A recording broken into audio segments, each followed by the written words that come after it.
Good morning, comrades. You are listening to WHIVLP New Orleans 102.3. This is your weekly Good Morning Comrade. Jeff and Robert here on the show with you right now. Robert, It's me. what's going on? Everything's terrible. I'm really stressed out about Christmas. Like, I really don't want to I don't know. I just don't want to spend the time and the resources to go see my folks. And I know that sounds terrible that you only have so much time with your parents or whatever, but I can tell you right now I'm not feeling it. And most of it's I don't know. I've had a lot of stress coming from my car. I finally got my car back after getting a complete engine rebuild for something that's not my fault. It was a Volvo known thing a couple years ago, but Robert didn't know about it. So my engine got destroyed, and then so I had to pay all this money, and I had to borrow money to fix that. I'm paying that back, and then my car. I mean, this is a very political thing. Everything's political. That's if we ever have merch made, it'll just be my face saying everything's political. But everything is political. So, I mean, the whole reason I bought a Volvo is because they were Swedish tanks not that long ago, 20, 30 years ago. They were the safest. They were always consistently viewed as the safest car, in the American market, essentially. They fell off. No, I mean, safety-wise, they still have to pass. I'm kind of a Volvo fanatic. Safety-wise, they still have to pass the Moose test in Sweden, any new car that gets engineered. And what I mean by that, because these cars are designed to drive literally in the Arctic Circle.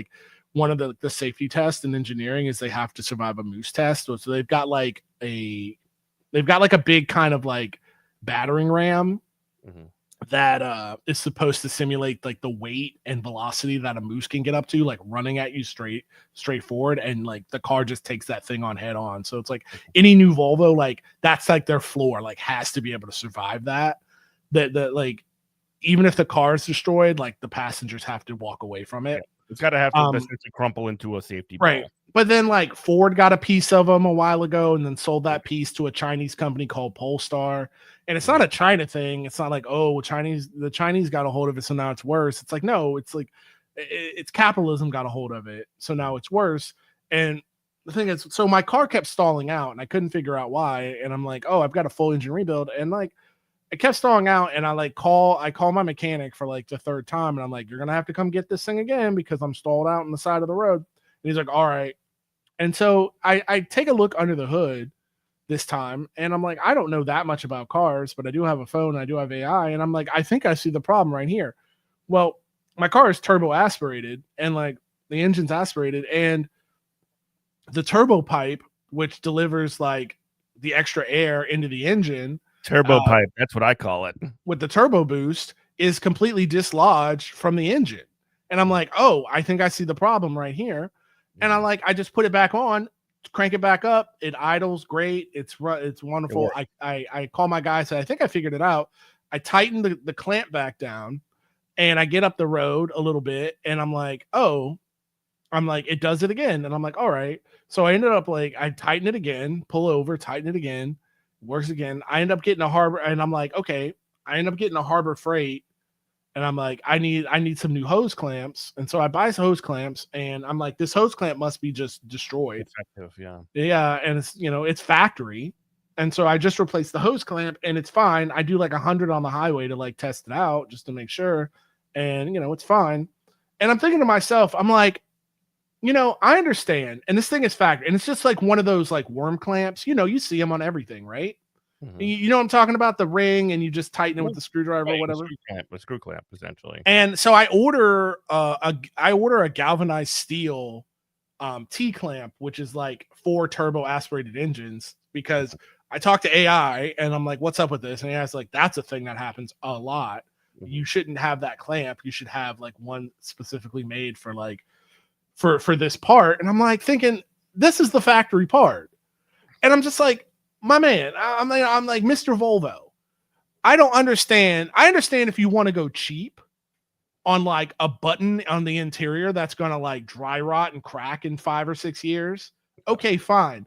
But you've put the cheapest piece of crap aluminum that's bendable in that on a piece that has to be connected or the car instantly dies.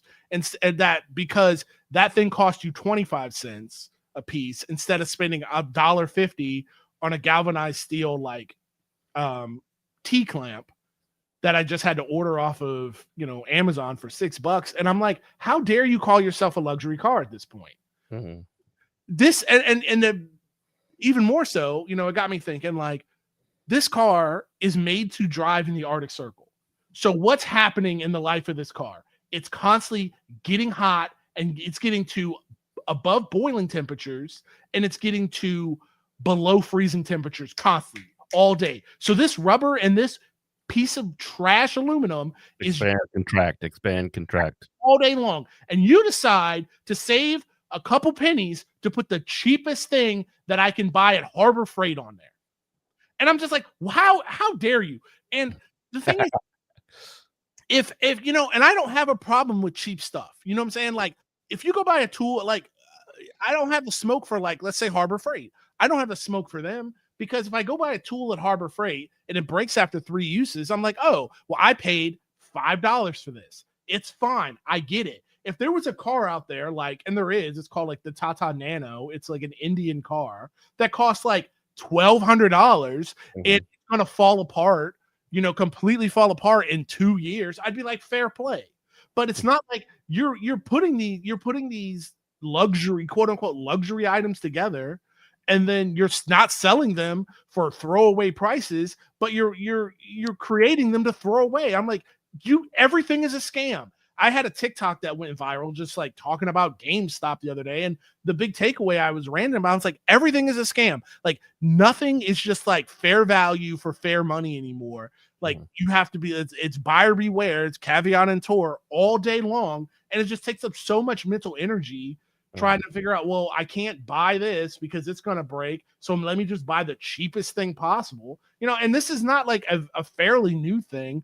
As far as like, I have a little bit of knowledge about cars and like motorcycles and stuff. My mom would joke, she would be like, oh, my mom used to ride motorcycles. And she would say, like, you don't want to, he's like, how these guys puff up their chest talking about Harley Davidsons, like, you don't ever want that. She's like, if you ever ride, get a Honda like your mom does. He's like, Harley Davidson, the initials HD, it doesn't stand for Harley Davidson. It stands for $100. Because anything, and this was like 20 years ago, anything that goes wrong with that, $100 right off the rip, and it's just like, why is, the worst quality car you can get probably in the world, to be honest with you, for money, like when you compare like how much money it costs to the value you're getting, is like a Mercedes-Benz or a BMW. Any mechanic will tell you that. Those things are absolute nightmares and they're just made to throw away. And it's like, but they're status symbols, right? They're status, so it's like consumption. Yeah, no, it's exactly what it is, because they're assuming you have enough money. You're not going to keep this thing. You have enough money to just, trash it anyway. Volvo, and they still do, but I wonder how many newer Volvos. My car's not even new. It's like a 2014, but Volvo used to have the 100,000, 200,000, 300,000 mile club, to where they, if you just send in a picture of your odometer at those, they send you like a literal like metal badge that like goes in your interior. It's like a YouTube play button. Yeah, it is. It's a YouTube play button. That's exactly right. There's, the old turbo bricks, the things that just look like armored cars are still rolling around to this day just fine. But God forbid you buy anything in this century, in this millennium, in the turn of the century, and it's maybe got a 10-year shelf life on it. And it's just disgusting. It's just made me just hate. I hate everything. I'm sorry. I hate everything. Everything's a scam. And I'm just tired of just like putting all my mental energy into this day in and day out, just trying to survive. And I have it relatively good. I have a job that I could like, oh, my car died on the side of the road today. I could call and just be like, hey, guess what? I'll be in when I'm in. I can't imagine like 20-year-old me who had like worse jobs that paid less and were just even worse. Oh my God, this would be such a crisis right now. So that's what like normal people are going through, just trying to keep their throwaway Kia Sorantos running. Because we're now in Cuba territory. You can't just like, who's going out to buy new, like car dealerships are shutting down because nobody can make a car payment. You're lucky if people have insurance. Forget a car payment. So we are now in Cuba territory to where like, hey, I know we rant and rail against AI, but you better be using this stuff to figure out how to make the stuff you have last. When I mean like we're in Cuba territory, you better figure out how to like salvage a car part. You better figure out how to pull apart and make it work. And another reason why my car like took so long to get done is because the shop I go to, like, you know, it's one of those things where it's like, hey, I'm transferring you money through Venmo because we're not doing taxes, because it's a bunch of guys who ICE is trying to pick up. And it's like, yeah, I like the reason why car took so long is because ICE picked up half the mechanics at my shop. You know, it's disgusting, man. Every day I just hate America more and more and more. And I really don't even care who knows it. Like, it's not even one of those things like, oh my God, how can you say that? I could care. I was at work and I work for the city government. And I was on the phone and I was like, yeah, I hate America. Like nothing works. I had to go to the BMV. And I was like, I had to go to the they call it the BMV here in Louisiana. I had to go to, it's the DMV everywhere else. I had to go to the Bureau of Motor Vehicles and like do stuff for my tag. And I just felt like I was in it was awful. It was just like, that's just an awful place to be. And I'm just like, nothing works here. Nothing works. I don't know if you've ever seen like the psych ward video. There's like a guy who's just like, he's like, the medication doesn't work. I've been here for 20 years. Nothing works here. It's like, I feel like that guy every single day. And it's just like, we do not have to live like this as human beings. We just need, I don't know what we need anymore. I don't even know. I have no clue, but that's my rant since you asked me how things are going, and how things are going is not great. Not good. Not good. Great. Well, everything is getting worse. And like, it is a sort of a situation where like, yeah, like everything is just getting crappier. Work is getting worse. And like everybody knows it. And to sort of like everybody knows it, everybody has anxiety over it. And there essentially is the two lanes that you could go down of like, hey, we want to actually make the world a better place, which is the socialism approach. Or you can say, well, we must, you know what the problem actually is?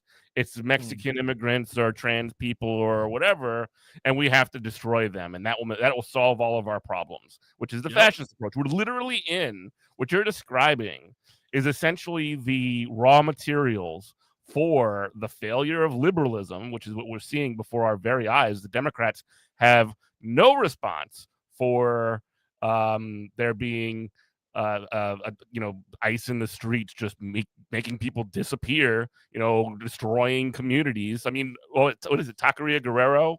Yeah. In New Orleans, is just shut right down. Right the street from my house, yeah. Because they don't want to endanger their customers, is what they're saying. And the solution is there is no solution from the liberal establishment, from the Democrats, because that's not what they do. They just sort of manage the situation or try to like gain their control and try to make it into such a way that like they can just kind of keep their agenda going, which is much more oriented towards like allowing as much fascism as they can, just a lighter version of it, and by all means necessary preventing socialism from happening. By all means. Like it's so crazy how we will. Yeah, I mean, this isn't rocket science. I was watching free on YouTube. You can watch the full Godfather trilogy. And I'm just like, anybody who wants to talk about, let's say Cuba, for example, be like, well, why don't you just go to Cuba if you love it so much? Like, watch don't listen to me. Like, watch Godfather 2. And that's what I say. It's like, watch Godfather 2 and you'll see why, like, how like Cuba became what it is. They have the image of Batista's Brazil, which is Cuba, which is essentially a playground for the mob. No, 100%. That's my two things with movies when they're like Republicans or just chuds, just right-wing losers want to debate me. I'm like, don't listen to me. You love media. You love bread and circuses. Go watch Godfather 2 and go watch Rambo 3. And like that, those are like documentaries for dum-dums who don't have the time or the mental capacity to read.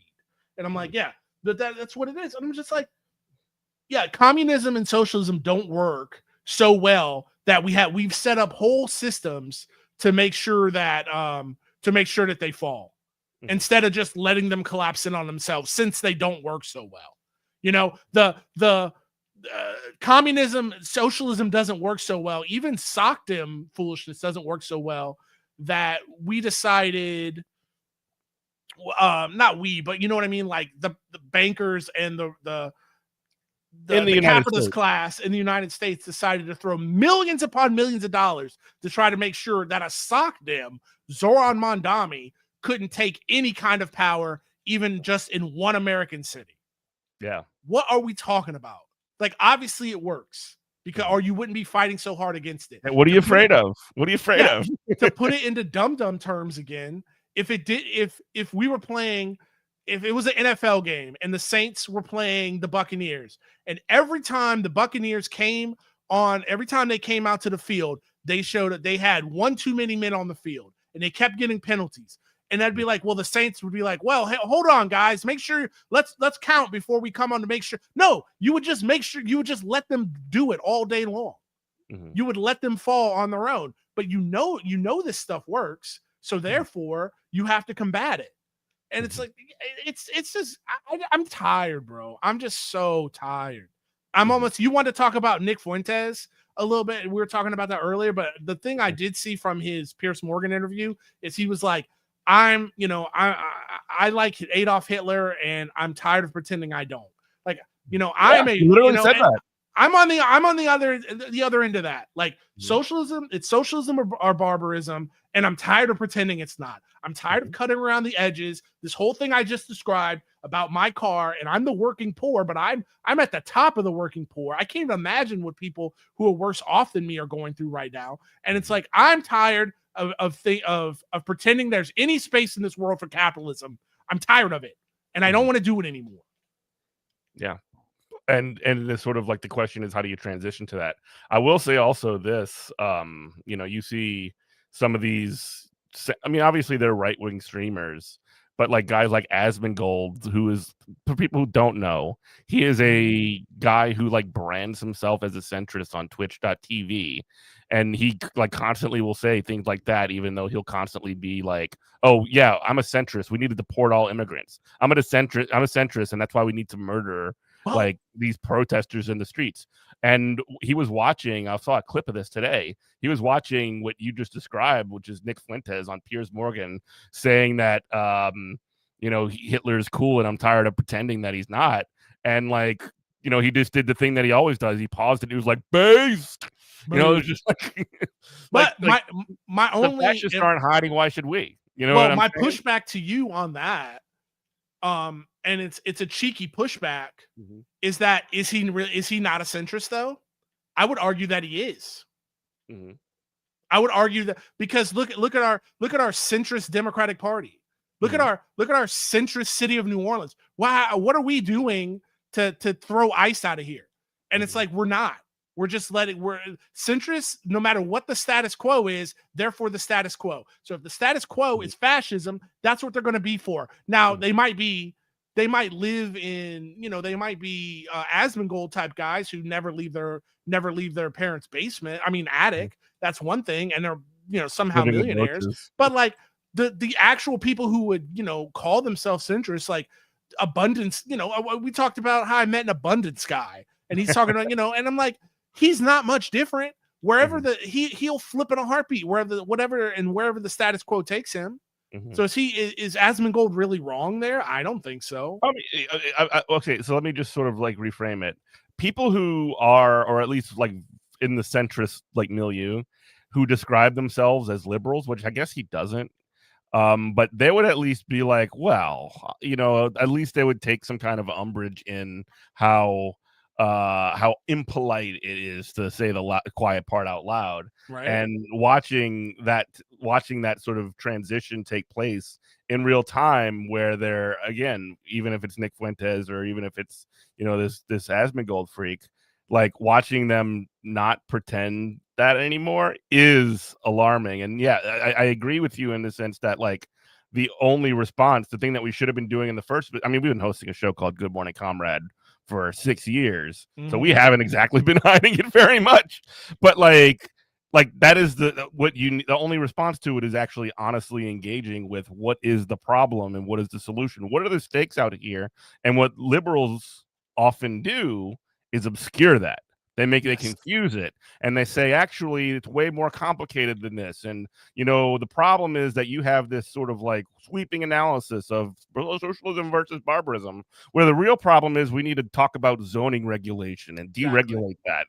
And that's how they sort of like they sort of like give like reframe the sort of fascism argument and put it into the most annoying terms that only nerds give a crap about.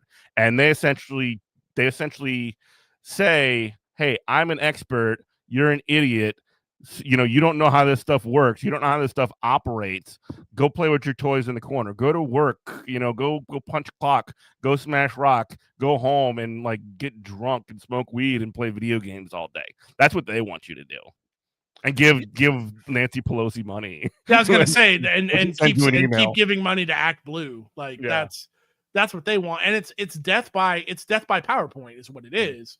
They're boring you to death. They're boring you into fascism. Yep, we're gonna spend so much time, debating the problem and all the ways that I was talking again. This abundance guy, like I'm talking, he's all these like checkpoints that I have to go through to be like, oh, until I have the perfect argument of how we're going to solve the housing crisis or whatever, issue that we have going on, then I should be focused on that. And we shouldn't even be talking about if there actually a thing and who's causing it. And I'm like, I know what this is, bro. I have a corporate job. Mm-hmm. This is death by PowerPoint. Please stop. I'm not stupid. Even when I was in the Marine Corps, I had a corporate job. Mm-hmm. Like, please stop it. Like, this isn't getting anything done. And again, I've said this on the show before, like there's a maxim in the Marine Corps there's a couple things about like tactics, about how you should plan anything that really do ring true and you should hold on to. But one of those things was, if you have a battle plan and you have all the planning in the world, but the planning can be completely correct, but you don't exercise the plan with zeal, it has no chance of success. But if you have a bad plan, but you execute it with zeal, that has a chance of success. Mm-hmm. Yep. And it's like, this is 100% accurate. How many times I've been like, well, I'm just going to take, in your own personal life, you'd be like, I'm just going to try. Mm-hmm. And you're just like, F&A, like it worked out because we just tried. Mm-hmm. But if we're sitting here in constant meetings that should have been emails mm-hmm. about where we should put public housing and affordable housing in the country, then guess what? Like nobody's going to get housing. Instead of just saying, I'm going to do this. I'm going to have, city-run grocery stores, or we're going to do free childcare. Maybe we miss. Maybe we don't get those things at all. But if we're shooting, to use another soliloquy, a maxim, whatever you want to call it, if we're shooting for the moon and we miss, we'll at least hit the stars. Mm-hmm. And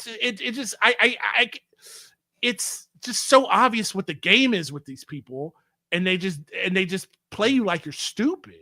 Mm-hmm. Yeah, I mean 100%. And again, like it's sometimes it's intentional. Actually, probably most of the time it's not intentional. Maybe it is, but like it does in situations. I know some situations it is, some situations it isn't. So, like for example, in organization like DSA, like part of the less effective chapters that I've seen, or a lot of the periods in some of these sort of situations, is when they're less effective, they're discussing like, oh, what's the process that by which we're going to do this? Exactly. How are we, getting membership feedback or whatever, which like, I'm not against any of that stuff necessarily, but like, if you use like lack of a process as a reason to not, for example, like engage in a time-sensitive campaign, like knocking doors for a candidate or supporting this picket line or whatever. The Break Light Clinic, like mm-hmm. not to steal but just to steal you. My piece of crap father, who's like the biggest, like, oh, well, he'll tell you a million ways. He's not even political, but it's the same mindset. to where he'll tell you a million ways about what cannot be done with giving you no solution on how to do anything. And it's like, when I told him about the New Orleans DSA brake light clinic, it stunned him because he had nothing to say. And he's like, that's pretty good. He goes, yeah. He's like, wow, I could see how that works. And it's like, it's just an idea of just being like, we can meet a need. We can do it. We don't have to have a million committees about it. And that's it. There was a committee, but but once the decision's made, it was made. Sure, there was a committee. There always has to be some meeting. Somebody's got to plan it, right? But I will say this too, like again, I'm not against the idea of like discussing these kinds of things. And it's not like brake light clinics changed the world or anything, but they did at least like put out an idea that says they changed the world more than a million committee meetings. Sure. But I guess my point is that like it was essentially acting on something, and when you do act on something, you can walk away from it and have a lesson learned. Even if it's a failure, you walk away from it, you can have a lesson learned. If you don't do that, if you just like argue, get back and forth and whatever, I'm not saying you have to say yes to everything, obviously, but if you don't do that, then you cannot come away from that situation and be like, well, this is what we should do next time. It's just, we didn't do it. Never going to talk about it again. There's no sauce there. There's no substance. It's just a bunch of guys in a room yapping at each other. Exactly. It's just guys, gals, and non-binary pals. I mean, I would say, what you're saying is like, you really do kind of have to separate from the people who like are actively wreckers, the wrecker behavior, than people who are actually like in good faith. But like at the end of the day, if you don't get those people in good faith to put one foot in front of the other and start making moves, it's the same as the end result is the same as wrecker behavior. It's the same. Yeah. And I'm tired, and I just don't. That's why it's like, oh, poor what's her face? I like her a lot. Oh my God, your friend from LA, right? What's her name? Alex. I like Alex a lot, but she's like, and I don't think she's wrong. I think she's right. She's like, it looks like you need to get joined back into the DSA. And I'm like, Alex, if I want to be like, if it was you running it, absolutely. But I don't know what they got going on in there because I'm just tired, bro. This is something funny, and I don't mean to talk too much crap, but I do think this is sort of silly. There is a effort for them to like, oh no, Shell is a sponsor of French Quarter Fest, or Chevron is a sponsor for French Quarter Fest. We need to stop that. And I'm just like, I mean, yeah, I hate Shell, but like, who cares if they're a sponsor for French Quarter Fest? That's just like a sticker on the thing. Like, and also if you are successful in getting them out, who's to say it won't like bankrupt French Quarter Fest? You just don't have it, and then all the normies are mad at you. I'll push back on that and say like, I'm fine with that, because if you're going to do something that maybe doesn't have a ton of material gain, but it will grab headlines and get more attention. That's the going back to my dad. So my dad used to like sell he used to sell stuff at like craft shows. Like he used to like make crafts or whatever. And his thing was like, you never, like, if you ever go to like an art gallery or a craft show or something, there's artists who always have like a $5,000 piece. Well, that's just to get them in the door, but you're really trying to sell the $20 piece. And so if saying like, hey, we are, we're going to rail against a Shell sponsoring French Quarter Fest, if that gets them in the door, then that gets them in the door, and we can do that. As long as we're doing something else. That's why I don't like that's why I'm not like, protests or whatever. And I'm like, the thing about a protest, that's fine. It's, any kind of protest that's that is the police are clearing the way for is no longer a protest. It's a parade. I understand that. It's fine. It's not going to do anything. But what are you doing with the people? What are you doing with the people who show up? Are you funneling them to things that actually matter and to things that will actually material benefit stuff that isn't as sexy? Then your protest was a success. It was just to show up and just be like, we did it, guys. We did it, Joe. Then your protest sucks. And I want nothing to do with it.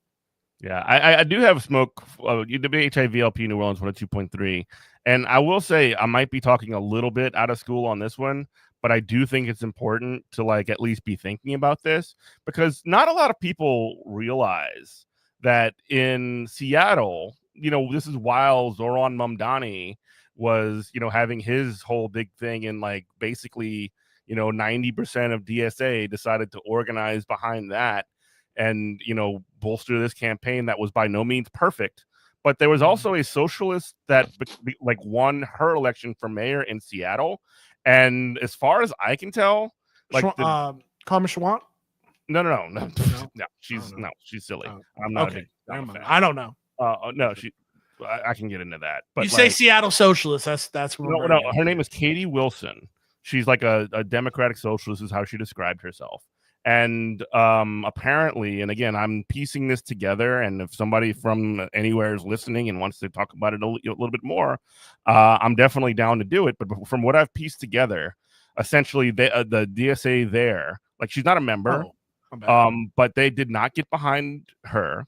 They didn't endorse her, and apparently it was in part because like she wasn't sufficiently on their line with on Palestine. She said it wasn't going to say exactly what they wanted to say or whatever, and she made some like she didn't make the requisite commitments by these marginal socialist organizations on homeless sweeps, even though she said she was like against them or whatever. And so they just decided to have no relationship with this mayor, who ended up winning her election. So now, I mean, maybe that was the right thing to do at the time, maybe it wasn't. But like now they just essentially have a socialist mayor of your city or somebody who calls herself a socialist, and you have no relationship with you. So like you become essentially a useless, like an appendix. You're not okay. These are real questions. Like I'm not 100. Like these aren't. I'm not telling you things. I'm asking not rhetorical questions.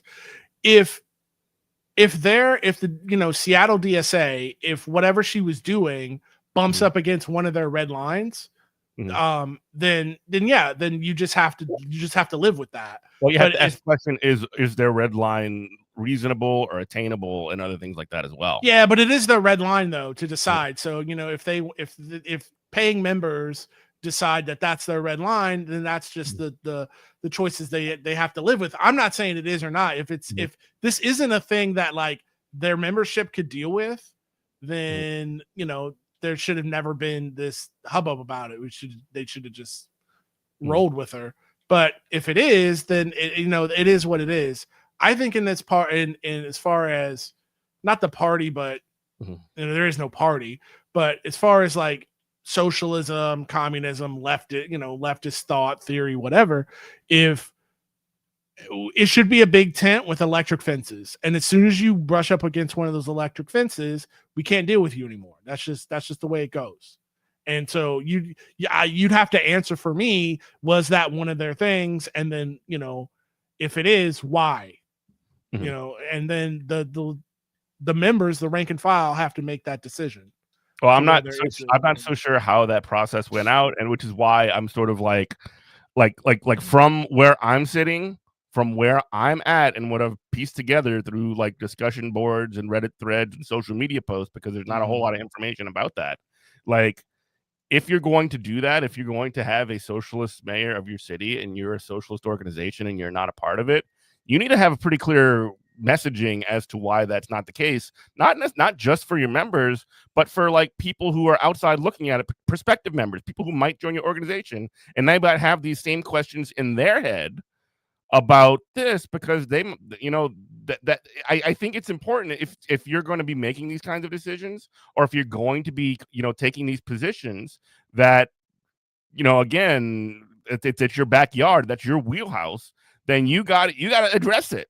And it also is a very, very strange look, because I did look at some of the Seattle social media stuff, like specifically the official account from the Seattle DSA, and they were like, hey, you need to join Seattle DSA because of Zoran Mamdani over in New York City. And it's just like, what? Oh, that's silly. Yeah. Yeah, that's my take. No, you're right. That's 100% silly, because if you are, I mean, I understand the DSA themselves, like, is a SOCDEM organization. I have my problems with SOCDEMs, but I could still see, I mean, I say this all the time, like, it's kind of like the Bernie Warren, thing back in 2016. Like, Elizabeth Warren is a clown and a snake, but if I could press the button, the Elizabeth Warren is president button, and make that happen, I would do that.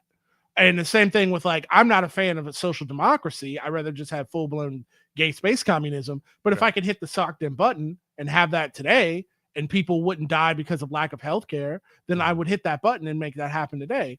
But obviously, if the DSA is what it is, and I'm willing to accept it is what it is, as long as they are moving in a direction that's gonna make people's lives better. But if they're sitting up here saying, oh, we have to, like, ride the Zoran wave, but that they're gonna, if what you're telling me, if that's accurate, but we have to, like, shun our own, like, local SOCDEM, that's stupid. Because, like, every DSA chapter is going to be different. Like, they, you talk about, like, missing out on access to power. Some of these, like, don't even want, some of these chapters don't even want electoral power. They want to be a thorn in the side of electoral politics. Which, okay, if that's what your members decided, that's what they decided. But you can't have it both ways. Like, I think that's reasonable. I think that's a reasonable position I'm taking, and I don't even consider myself a reasonable person. I will say this too. I just noticed this as I brought up the social media post, which is from Seattle DSA. It's just basically them doing what I said. We are the hope. Join the largest and fastest growing socialist party. The one reply on this entire social media account is the mayor-elect, who was not endorsed by the local chapter, as far as I can tell, who just did 3 fire emojis. So funny. So maybe she's trying to, like, make nice or something like that. I just don't see anything about it or anything. So I do think it's strange, but I also do think that it is cool that at least she is being, at least on that sense, friendly towards the organization, which is I think a good thing. Sure. It's not like it's not. I mean, what does she get by, like, cold shouldering? And you got to think about it like this: like, what does she gain by, And we do have to start, before I say what I'm going to say, like, you have to start thinking about this in, like, Machiavellian, pragmatic terms. If we're really talking about electoral politics, if we're going to go that lane, what does she gain by, like, cold shouldering the DSA? Like, she doesn't gain much. She doesn't gain much by, like, having them as an ally, but she doesn't gain anything by having them as an enemy either. Because the people who want to run the DSA out of Seattle or whatever, they're gonna do that regardless. They're not gonna be like, oh, well, she didn't heart emoji the DSA post, therefore she's on our side. And if she does do something, like, goes after them, or just like, oh yeah, that not a good look, she'll be accused of left punching or whatever. Yeah, and it's just like it'll be annoying regardless. So you might as well be cool, Right. And it's kind of like why I don't, I have all the problems with, PSL, DSA, whoever, but it's just it makes no point. It makes no difference to, like, punch down like that. And, like, let's be real about it. Like, the DSA, if God bless all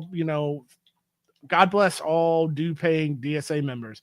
But if the DSA was going to do something, in our lifetime, I believe their moment passed when the first Trump election, they were kind of at their height and they couldn't get it together and become, an actual, like, tastemaker in American politics. Well, again, like, I don't think it's about becoming a tastemaker. It's about having the ability to organize so much that you have an impact on either an election or, union drives or campaigns or whatever. And, if you're going to be, and we talked about this ourselves in the past, they have been able to get, different electeds done in New York City and throughout New York and also across the country. That is going to be something that's going to take a certain amount of time. And these moments, these sort of, like, high moments where they have this sort of, seeming leverage will come and they will go. And, I think that we're kind of on, especially with Zoran, another one of those sort of, like, one of those big sort of, like, upswings. And now, I don't think you're going to change the entire political system of this country one in like in one of these swings. It's going to have to be something that is going to take over time. I will say at some point though, there is going to be a like a lot of this is happening with like again using some of the using like the Democratic Party as a ballot line or whatever, or using some of that infrastructure. At some point, like there is going to be a hard sort of push against by these liberal establishments where they will go and side with the fascists in a very direct manner. And I think the question becomes, how do you become independently viable, be it with the mechanisms that you have currently or by creating your new mechanism? I actually don't have an opinion on which one it is. I think, but like, how do you become independently viable before that sort of like, before they try to throw you through the barbershop window? You know what I mean? Sure. No, 100%. But like, don't kid ourselves either. That's not exactly what DSA National was trying to do in like 2016, 2020. 2016, the organization was barely existed. It was like, I'm sorry. Okay. So like 2020, I'm thinking of like the last, when like, I'm thinking of like when New York Times was doing like all these pieces about, the DSA and, oh my God, this is such a rise. Like they're on the ascendancy. That's what National like wanted that. National wanted to be players in electoral politics. So it's like the individual chapters. Yeah, I can't speak on them, but like, let's don't kid ourselves. Is like, that's what they wanted. And that time, because they couldn't get it together, whatever it is, I don't know. That time is gone. That time has passed. I'm not sure that it is. I think that an opportunity has passed in that moment. I think more opportunities could come, and it might not even necessarily be for an organization like DSA. It might be coming through somewhere else. However, I do think, and this is why I think DSA as an organization is important, is that at least as far as organizations exist, as far as socialist organizations exist, DSA is the biggest one, and it has the most influence. It has the most sort of like status in terms of like number of elected number of elected officials. There are existing relationships with labor unions within DSA. We have also a partnership with the Emergency Workers Organizing Committee, which is essentially I mean, I'm a member of the local one here in Richmond, and they have, they're all active all across the country. They're essentially a support group that like essentially takes leads from workers. They fill out like a lead generation form, and then these organizers will come in and support them in organizing their workplace, from teaching them organizing skills and how to talk to your coworkers, to mapping things out, to even getting them in contact with an established union if that's what these workers want. And I think that is a viable path forward. That is a viable path towards building power that I don't know of any other organization outside of just labor unions that are doing anything like that. You know what I mean? All right. I mean, I can have no retort to that. Like, you know these things better than I do. Like, you're on the ground. I'm only like, honestly, like, life has been so hectic for me. It's like I can't even keep up anymore. I feel like a normie. I feel like my favorite hobby of just watching the left eat itself is I can't. That will always be something that you can find. However, I am happy to report that the right is currently eating itself. I mean, that's kind of my fear, is that we don't get societal collapse because the right is eating itself again, and we don't get our like Star Trek Warp 1 moment to where we just all hold hands and be like, yeah, we can't live like this anymore because the left is eating itself. And it's very much French Revolution coded. It's like the liberals win again because they will just keep on marching. And while both both sides cannot get it together, the Jacobins lost control because they were all guillotining each other. And so only the liberals who played the game succeeded in France. And then within, a decade or so, they went back to an emperor. They went to Napoleon. So it's like, yeah, liberals win again. I don't know. That's sort of like permanently the danger. So like they end up essentially, again, Napoleon himself was he was essentially, I mean, essentially like a social democratic liberal, at least by the time. And he was just the one that was bold enough to actually like engage with the military and actually say, you know what, we need to bring stability to this situation. Right now, both the left and the right, probably the far right, I would say, and the sort of like non-democratic party left, the sort of like outside of that, both are essentially in the business of creating as much instability as possible. And there's a not insignificant amount of the right-wing establishment party that is also grafted onto that. When it comes to, again, the Democrats, they want that stability. They want to essentially be that Napoleon, and they want to start firing. They can't wait to start firing the whiff of grape shot on their own people. You know what I mean? No, absolutely. And that's my fear, is that, and I say, you'd be like, what are you sitting here talking about societal collapse? And it's like, what? My fear is that, I mean, in the short term, the collapse of socialism, the collapse of capitalism is going to kill millions of people worldwide until we get something that's a stopgap. But my long-term fear as far as humanity is that somebody will finally figure it out. It's what Tim Dillon says. And like, I don't, Tim Dillon's nothing, but his thing of like, we used to, and what he says when I'm talking about this very thing is very accurate. When he says, we used to not worry about, how many brown kids we were drone striking or killing, or fake wars that we were lying ourselves into, as long as there was 2 cars in every garage and I had a white picket fence. And like, somebody will figure that out and go, look, look, capitalists, like, we have to, you got to, that's Bernie. That's what Bernie, taking Bernie, a sober look at Bernie, that's what he was trying to do. Well, it's that. Well, Bernie is doing that, and also you see at the exact same time that like that is what Marjorie Taylor Greene and Tucker Carlson, a lot of these right wingers. I mean, like, Democrats look like insane people right now. Like Jasmine Crockett just decided that she was going to run for Senate in Texas. She is a like to the core defender of Israel, and like there has been a obviously it's been something that's been ongoing for many years. Ever since the West got involved in Palestine and resettling, the creating essentially a quote unquote Jewish state.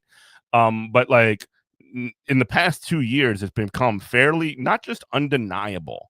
It has become like popular in the public consciousness that the United States is funding a genocide in Gaza. There has never been a period in my entire lifetime where I can remember where popular sentiment was F Israel more. It's never been higher. And you still you still have Democrats who are justifying and these are like highly influential Democrats, like Hakeem Jeffries, who's the Speaker of the House, or the top ranking Democrat in the House. He wants to be the Speaker of the House, and he might become the Speaker of the House in a couple of years. But like, they're essentially going as hard as they can, riding for this genocide, that it becomes so easy for somebody who is like as dumb as Marjorie Taylor Greene, right, or as cynical as Tucker Carlson or Nick Fuentes, and they're doing it not for good reasons. They do it because they don't want Jews here, or they want they want to spend the money that we're spending on Israel to create even bigger and stronger ICE that will destroy the immigrants in this country and all this other stuff. But they are essentially, and this is a huge part of the problem, and this is why it is very important to have left pro-Palestine voices out there, ones that are very frequently marginalized in mainstream media, like Marjorie Taylor Greene was just on 60 Minutes a couple of days ago because of her positions on these kind of things and her actions. I mean, she's quitting Congress and all this other stuff. Like, there is a real danger, essentially, of the solution to this coming from the white nationalist right, which is essentially going to create like an isolationist, fascist America, I guess you could say, that is going to essentially expel as many immigrants as possible. And obviously, it's not going to stop there. I mean, they have been going after transgender people since forever. They want to come after gay people or whatever it is, because that is a suitable replacement for them. Because and again, this is why liberals are okay with it. If you're doing race war, then you're not doing class war. That's why they constantly focus on Trump doing fascism and all these other things. And I'm not even saying that Trump isn't a fascist and he isn't doing fascism or whatever. What I'm saying is emphasizing on that constantly is a way to focus on simply that and not deal with the thing that you opened this show talking about, which is capitalism just closing its grip on all of our society. So the liberals kind of get it both ways. They get to have they get to have the fascism happen by the fascists, and they get to also be like, oh no, they're doing the fascism. And then you also completely ignore, or you can always sort of like kick the can down the road. Oh, you don't need health care. Oh, you don't need, better living conditions. We can't deal with any of that right now because we're dealing with fascism. You know what I mean? You're muted. No, I know. No, that's exactly. We're saying the same thing, and like eventually somebody's going to get it right. And I say this now, again, I'm a government employee, and like our outgoing mayor, I can say this now because she's outgoing. Whatever, I don't care anymore, dude. I really don't. Mm-hmm. I mean, people got fired on my job over Charlie Kirk, and now it's a meme. Like, Charlie Kirk. Nothing cares. Nothing matters anymore. But like, she could have all her indiscretions, like that she's done, if like the streetcars ran on time, and the city wasn't like bankrupt, and it didn't cost you as a 44-year-old man $250 a month to get car insurance, or people could afford home insurance here, which nobody has, and we live in Hurricane Alley. But like we could like all that could be forgiven. If the trains ran on time, Trump could be I mean this. I mean, I'm being cynical, but I'm being 100% honest. I'm not even joking. Trump could be a pedophile, warmonger, war criminal who had sexual relations with Bill Clinton, if there were a chicken in every pot and a car in every garage, dude, that was paid off. No one would care. And eventually somebody's going to figure that out. And like you said, it's going to be the most evil thing . Well, it doesn't have to be, but it is likely going to be if we continue down the road that we're on. I will also kind of say that, like, I mean, I'm going to be honest. Like, I'm sitting here wearing Palestine stamps shirt, and like, if material conditions in this country weren't what they were, I can tell you 100%, 10 toes down, nobody except the same group of leftists, like Michael Brooks leftists, who cared about Palestine 10, 20, 30 years ago, would be the only people caring about Palestine now. Oh yeah, it's just a matter of fact. And quite frankly, and I do think Bernie, this is probably one of the better things about how Bernie has handled this, despite the fact that he's not done it perfectly. He has actually engaged in a little bit of the same rhetoric as some of these America Firster freakazoids by saying that, like, hey, the reason we don't have healthcare in this country, obviously he's like Marjorie Taylor Greene's not talking about universal healthcare in this country, but like part of the reason that we don't have healthcare in this country is because we're giving billions of dollars to Israel. When I remember when even like Obamacare, they were like debating over like the sticker shock of that or whatever. That is a drop in the bucket, right? Compared to what they send, what they not just send to Israel, but like the war machine more generally and more broadly. Like how much money have they spent on the F-35? How much money have they spent on this? they've given, was it Lockheed Martin? They've given them so much, like trillions of dollars to develop this plane that can't even fly in the rain. Like it's nutty, dog. It's trash. Like, and there Hello, would lost be you. I'm still here. You can hear Okay. me. But going back to my, if that's too highfalutin, what Jeff just said for people, tell people to go watch. It's not about the F-35. It's about the military's previous boondoggle, which was the Osprey, which is a fixed wing rotor VTOL, vertical takeoff and landing Harrier, kind of. which they still have, but it sucked. It sucked, and it was killing Marines because of how bad it sucked, and they were falling out of the sky. Go watch the Nicolas Cage movie Snake Eyes. That's exactly what it's about. And like, it's about a guy who like discovers the Marine Corps general, whatever, selling out the Marine Corps to the military industrial complex because it doesn't matter if it worked. You know, it's RoboCop. It's RoboCop in the Ed 209. Watch RoboCop when the head of OCP. Yeah, lost you for a second. But I will say this, just sort of like before we shut it down. And I thought this was the craziest thing. We don't have any time to talk about it. You just mentioned RoboCop. They literally just put up a statue of RoboCop in Detroit, which is so funny. They've been working on that for like 20 years. I know they finally got it up, and it's just literally one of those like life imitating art situations, if you know what I mean. It's like a reverse of art imitating life.